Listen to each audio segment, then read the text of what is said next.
The 1980s were loud, bright, and unforgettable. It was the decade that gave us blockbuster horror, teen icons, cult video store legends, and faces that defined a generation. From slasher queens to high school heartthrobs, these stars became part of pop culture history almost overnight. But for some of them, fame didn't just bring attention, it brought danger. Adrienne King became a familiar face to horror fans after Friday the 13th hit theaters in 1980. As one of the first true final girls of the slasher boom, her role as Alice turned her into a cult icon almost overnight. What most people didn't know at the time was that while her character was surviving killers on screen, Adrienne herself was facing something just as real, and far more terrifying, off-camera. Not long after the film's release, she began receiving strange phone calls. At first, it was just heavy breathing. Then came the messages. Some threatening, others oddly poetic, as if the caller was slipping between admiration and obsession. It escalated quickly. The man started appearing at places she frequented. One day, Adrienne came home to find her apartment had been broken into. Nothing had been stolen, but personal items were clearly moved. Someone had been inside and wanted her to know it. She reported it to the police, but at the time, stalking wasn't a recognized crime unless it involved direct violence. There was little they could do. Adrienne later said the most frightening part wasn't what the stalker did. It was how helpless she felt to stop him. Eventually, the pressure pushed her away from the spotlight. She stepped back from major roles, avoided public appearances, and quietly distanced herself from the industry for years. Many fans simply thought she had moved on. But in reality, she was trying to feel safe again. Only years later, with the growth of horror conventions and retrospectives, did Adrienne begin to talk about what had happened. Today, she speaks openly about how that experience shaped her relationship with fame, privacy, and personal safety, both as an actress and as a survivor. If you rented horror movies in the 80s, chances are you saw Lana Quigley's face more than once. She was a staple of low-budget slashers and became a Scream Queen legend thanks to films like Return of the Living Dead and Night of the Demons. Her roles were bold, often campy, and instantly iconic. The kind of performances that built a loyal, sometimes obsessive fan base. That loyalty, however, sometimes took a dark turn. Throughout the mid to late 80s, Linnea began receiving letters from a particular fan. They started off as compliments about her work, but quickly became more personal, then more graphic. The man would quote lines from her films as if they were part of a private conversation. He referenced scenes she had done, including ones involving nudity or gore, in language that blurred fantasy with delusion. One envelope included a charcoal sketch of her tied up in a scene she had never filmed. A fabricated image of her in distress, drawn in uncomfortable detail. It didn't stop there. He began mailing her small objects, strands of hair, matchbooks from hotels she had stayed in, and eventually, a handwritten script where the two of them were cast as the leads. Him as the savior, her as the damsel who finally understands. Linnea later said she believed he was watching her, not just as a fan, but literally watching. At conventions, on sets, maybe even near her home. Although she was unnerved, reporting this kind of behavior wasn't easy back then. The culture around fandom didn't yet separate passion from danger, especially in genre circles where female actors were often treated like fantasy figures, not real people. Quigley continued acting, but she became much more cautious about public appearances. Like many of her fellow Scream Queens, she learned early on that horror fandom came with adoration, and a shadow side few wanted to talk about at the time. In the early 80s, Phoebe Cates became one of the most recognizable faces in teen cinema. Fast Times at Ridgemont High sealed her status as a pop culture icon, thanks in part to a now infamous pool scene that turned her into a poster girl practically overnight. From that moment on, she was everywhere. Magazine covers, locker doors, bedroom walls. But that level of visibility came with a cost. Shortly after Fast Times was released, Phoebe started receiving an unusually high volume of fan mail, most of it from young men. While some of it was the usual teenage idol admiration, a small percentage stood out. There were letters that fixated on details of her body, referenced specific shots from the film, or talked about her as if she were a character, not a real person. Then came the framed photo. It arrived without a note. Just an enlarged still from Fast Times, carefully mounted in glass, delivered directly to the building where she lived. Security flagged it, but the sender had used a fake name. It wasn't the object itself that frightened her, but it was the feeling behind it. The silence. The calculation. The sense that whoever had sent it wasn't looking for an autograph, but acknowledgement. Later, there were reports of a man loitering near sets where she was filming, claiming to be her boyfriend, to get past security. He never got close, but it was enough to raise concern. After that, her team became more cautious, and Phoebe herself began to step back from public life. By the early 90s, she had mostly retired from acting, focusing on family and privacy. While she never made public statements about specific incidents, those close to her say the decision wasn't just about changing interests. It was also about control. About reclaiming her image from a world that had turned it into fantasy. Phoebe Cates never tried to be a sex symbol. That was something others projected onto her, and some never stopped. Terresa Sana was a rising actress in the early 80s, known for her role in Raging Bull and for working steadily in both film and television. She had the kind of career many young actors dream of, respected, visible, and building momentum. But in 1982, that all came to a halt in one of the most frightening and public stalking cases of the decade. Her stalker was a man from Scotland who had become obsessed with her after seeing her on screen. He hired a private investigator in the US to find her home address under false pretenses, claiming to be a casting agent, and traveled across the Atlantic to confront her. In broad daylight, right outside her West Hollywood apartment, he attacked her with a hunting knife. He stabbed her 10 times in the torso while screaming about her sin. Teresa only survived because a deliveryman heard the commotion and tackled the attacker mid-assault. The case shocked the public and the industry. Up until then, stalking wasn't widely understood or legally recognized. Teresa's case helped change that. She spent months in recovery and later used her experience to raise awareness about victim protection, privacy, and the legal loopholes that allowed her attacker to get so close in the first place. She went on to found the organization Victims for Victims and testified in support of new anti-stalking laws. Sana returned to acting, most notably in The Comish, but the attack never really left her. She spoke about it publicly, often with calm clarity to make sure others wouldn't go through the same thing in silence. Her story wasn't about a near miss. It was about what happens when the system fails, and about the strength it takes to keep going after it does. Brooke Shields was already a household name before she turned 15.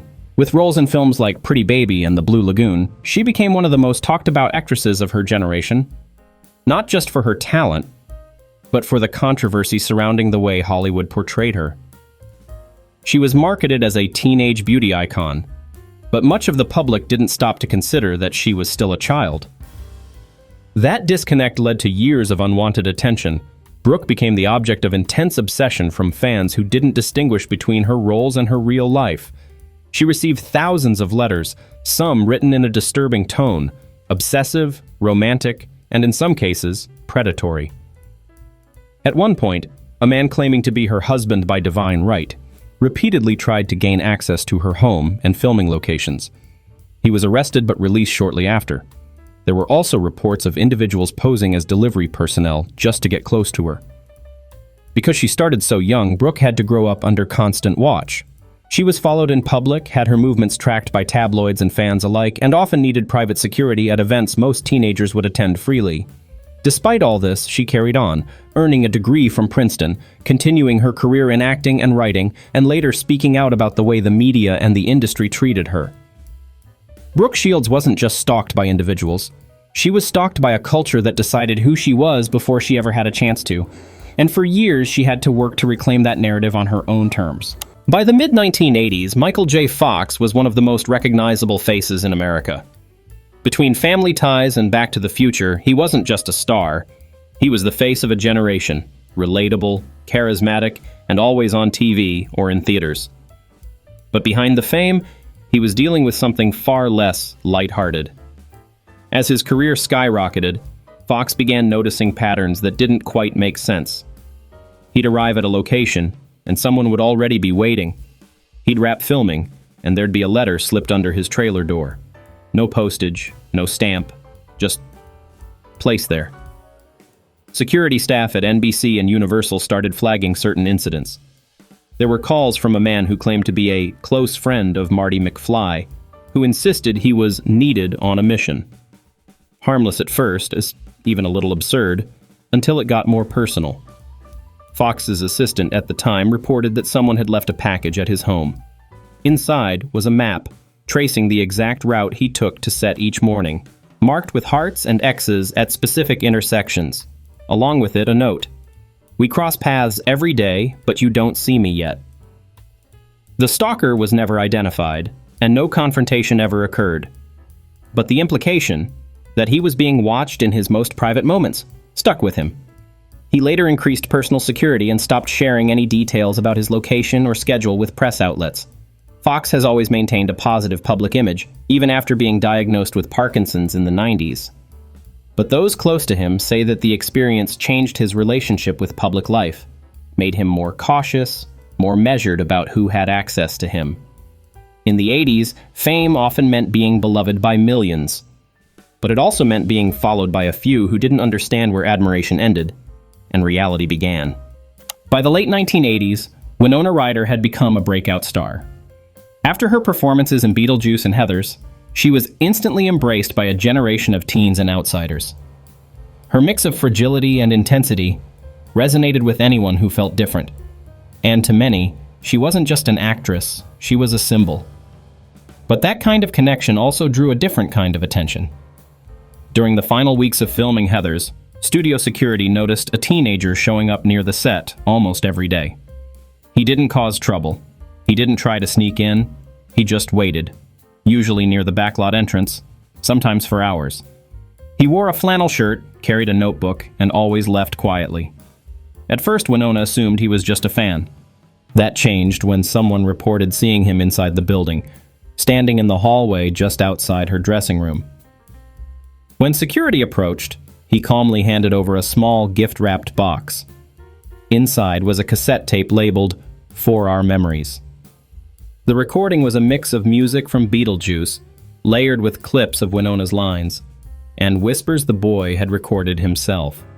Some parts were silent. Others included lines like, "I knew you before the movies." Police were called, and the boy's parents were contacted. He turned out to be a local high school student struggling with mental health issues. He believed he had a real connection with Ryder, built from watching her interviews and films. No charges were filed, and the situation was quietly de-escalated. But it left a mark. For Ryder, fame had always felt a little surreal. Now it was also a little unsafe. Before Ghost made her a global star in the 90s, Demi Moore spent the 1980s steadily building her career, from General Hospital to St. Elmo's Fire, and a string of teen dramas that turned her into one of the defining actresses of the decade. Her look, her voice, her on-screen confidence, it all drew attention, and not all of it welcome. During the filming of a lesser-known TV movie in the mid-80s, crew members found something strange in her makeup trailer. A folded envelope placed beneath her mirror. It wasn't from production. Inside was a handwritten note that read, "I see how they look at you. I know who really understands." There was no signature. At first, people thought it was a fan who had gotten through security, but a week later, another note appeared. This one referenced a private conversation Demi had with her hairstylist, one that had taken place behind closed doors. It was clear someone had been listening. Security was called, and the trailer was swept for bugs. No recording devices were found, but someone had definitely been inside. The notes kept coming, always handwritten, always quiet, never threatening, but increasingly personal. One simply read, "I'll be close again when you need me." Though no confrontation ever occurred, the experience stuck with her. Demi became more private, more guarded, especially during shoots. She began traveling with a trusted assistant at all times, even for smaller productions. Later in interviews, she hinted at how hard it was to maintain boundaries when you became famous young, especially in a time when stalkers weren't taken seriously unless there was physical harm. Fame for her had come with invisible strings, and not everyone who pulled them showed their face. Barbara Crampton became a cult favorite in the 1980s thanks to her roles in films like Reanimator, From Beyond, and Chopping Mall. Her performances in these often bloody, over-the-top horror flicks earned her the title of Scream Queen, a label she embraced, even as it came with a particular kind of attention. Most of her films were low-budget, shot quickly, and distributed straight to video stores. But even without the marketing muscle of major studios, Barbara gained a loyal, and sometimes obsessive, fan base. During a festival screening in 1986, hotel staff at the event reported finding envelopes addressed to her at the front desk. They were unsigned, but always arrived hours before she checked in. At first, they were typical fan notes, a few lines about her performance, mentions of specific scenes. But over time, they became more personal. One note referenced a pair of earrings she had worn during a local TV interview, something no national outlet had covered. Another referenced the scent of her perfume. Inside one envelope, there was a dried flower and a note that read, "This would look better in your hair. You left it." Security reviewed the hotel logs, but no one remembered seeing the person who dropped off the notes. It kept happening over a period of months, always at hotels or event venues, never in the same city twice. Barbara didn't go public with it. Like many actresses at the time, especially in the horror genre, she was told to shrug it off, to not make a thing out of it. But she quietly made changes. She stopped announcing her appearances in advance, used aliases for hotel bookings, and kept her dressing room locked whenever she left set. She continued working, building a career that would eventually lead to a celebrated return to horror decades later. But for a while, every hotel lobby came with the question, would there be another note waiting? Kelly Maroney carved out a space for herself in 80s cult cinema with roles in Night of the Comet, Chopping Mall, and Fast Times at Ridgemont High. She had that California girl energy, upbeat, funny, and unfiltered, which made her a natural fit for the quirky, apocalyptic, and offbeat horror films of the VHS era. But cult status often brings a cult audience, and not everyone watching was just enjoying the films. In the late 80s, while working on a small production outside Los Angeles, Kelly began to notice a familiar car parked across from the set. At first, she assumed it belonged to crew. Then she started seeing the same car in different locations, near her hotel, at a gas station, once even at a coffee shop 20 miles away. Same model, same rust on the fender, always just sitting there. It wasn't long before notes started appearing under her windshield wipers. The first said simply, "I love your work." The second said, "You're better in person." By the third, "Why do you pretend not to know me?" She brought it to the attention of production. Security was tightened, and for a while the car stopped showing up. But weeks later, a night shoot ran long and Kelly had to walk to her trailer alone. When she got there, the door was unlocked. Nothing was missing, but on her chair was a fan photo of her, the kind you'd sign at a convention, with the words, "To my girl," written in Sharpie. Production filed a report, but with no suspect and no physical threat, there wasn't much police could do. Kelly pushed through the shoot, but after that, she insisted on being accompanied at all times between set and lodging. She's since spoken about the incident, not with anger, but with perspective, understanding how fame, even in the world of B-movies, can warp people's perception of who you are. When fans only see the character, they sometimes forget there's a person underneath it. Jennifer Jason Leigh spent the 1980s quietly building one of the most intense and respected resumes of her generation. From Fast Times at Ridgemont High to darker, more challenging roles in films like Flesh Plus Blood, she was drawn to complex characters, often raw, vulnerable, or damaged, and she played them with a kind of emotional honesty that stuck with audiences. But sometimes her performances resonated a little too deeply. While working on an indie film in 1988, the assistant director flagged something strange. A man had shown up at the production office claiming to be a new crew member. He had a printed version of the call sheet, knew everyone's names, and even had the correct badge color. But no one had hired him. When questioned, he insisted he was there at Jennifer's request, said she had asked him to document her process. When they told him to leave, he got agitated. Not violent, just insistent, like he genuinely believed he was supposed to be there. Security escorted him off the lot. The incident was dismissed as a misunderstanding, but a week later, Jennifer received a package at her trailer. Inside was a Polaroid of her on set, taken from a high angle, and a note written in block letters. "Your story is mine too. "We're not finished." Production filed a police report, but the man was never identified. Jennifer finished the shoot without further incident, but from then on, she kept her personal life even more guarded than before. She's never spoken publicly about it, but colleagues say she became noticeably more cautious, especially about fans who referenced her characters in too much detail, or who spoke to her as the characters themselves. Jennifer's gift as an actress has always been her ability to disappear into a role. But for one person, that performance blurred the line between fiction and reality. And for a moment, they believed they were written into her story. Molly Ringwald didn't just star in teen movies during the 1980s, she defined them. With roles in 16 Candles, The Breakfast Club, and Pretty in Pink, she became the face of adolescent vulnerability and rebellion. Millions saw themselves in her characters, but that level of cultural imprint also came with people who didn't just relate, they latched on. During a stage production she took on in the late 80s, wanting to distance herself a bit from film, theater staff began finding small notes tucked behind the dressing room curtains. At first, they were brief. "You were better than the movie," or "This is where you really belong." But then they got stranger. One read, "Don't let them make you someone else again." Another referenced the exact lighting cue from the second act. No threats, no demands, just a quiet presence that knew too much. The notes were always handwritten in block letters on the back of audience programs. One evening, an usher reported seeing someone slip backstage. A man in his 30s carrying a briefcase, but by the time security checked, he was gone. What unsettled Molly wasn't just that someone had gotten so close. It was the tone of the messages, as if the writer believed they were the only one who really understood her. Like the characters she played had been personal messages sent to him, and now she owed something back. She continued performing both on stage and screen, but those who worked with her said she became more careful, especially in venues where fans had easy access to backstage areas.